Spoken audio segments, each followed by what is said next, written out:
Asia cup raising star 2025 আজকে match ছিল গুরুত্বপূর্ণ ম্যাচ বাংলাদেশের জন্য না শ্রীলঙ্কার জন্য, কারণ এই ম্যাচ যদি শ্রীলঙ্কা হারতো তাহলে বাড়িতে চলে যেত। আফগানিস্তান বাংলাদেশের সাথে কোয়ালিফাই করে যেত, বাংলাদেশ অলরেডি কোয়ালিফাই করে ফেলেছিল। এই ম্যাচ বাংলাদেশের জন্য এত গুরুত্বপূর্ণ ছিল না। সো এই ম্যাচে আসলে খুবই ক্লোজ ম্যাচ ছিল বাংলাদেশের জন্য, বাট বাংলাদেশ আসলে মানে অন্যান্য টাইমের মতো যেভাবে হতাশাময় একটা ম্যাচ খেলে সেম আজকের ম্যাচও সেম হতাশাময় একটা ম্যাচ। এই জিতার ম্যাচ কীভাবে হারতে হয় সেটা একমাত্র বাংলাদেশের দ্বারাই সম্ভব। তবে আমি পুরো ম্যাচ দেখি নাই। পুরো ম্যাচে কোনো প্লেয়ারই আসলে, শুধুমাত্র হাবিবুর রহমান সুহান ছাড়া আর কোনো প্লেয়ারই আসলে তেমন ভালো করতে পারে নাই। সবাই স্ট্রাইক রেট খুবই বাজে, বল রান সেম। তবে ইয়াসির আলী রাব্বির শেষের ব্যাটিং দেখে সত্যি আমি খুবই হতাশ।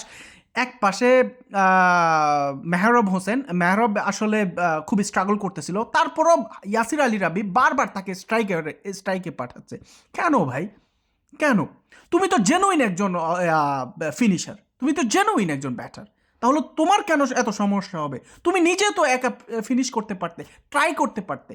বাংলাদেশ হারছে এটা সমস্যা না, বাংলাদেশ হারছে এটার জন্য আমি কিছু বলতেছি না, কিন্তু তার ব্যাটিং অ্যাবিলিটি দেখে সত্যি কথা এক প্রকার আমি হতাশ।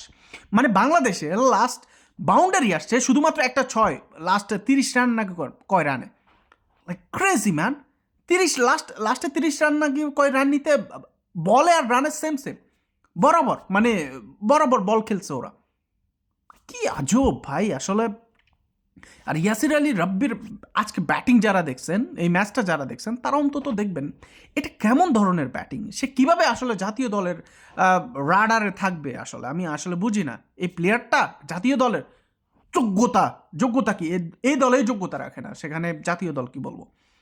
সো একজন ফিনিশার জেনুইন ব্যাটার হিসেবে ভাই তুমি হিটিং করবা, মানে সেই ব্যাটিং সেন্সটা পর্যন্ত নাই। বারবার মেহরব হোসেনকে স্ট্রাইকে পাঠাচ্ছে, ক্রেজি ম্যান, ড্যাম।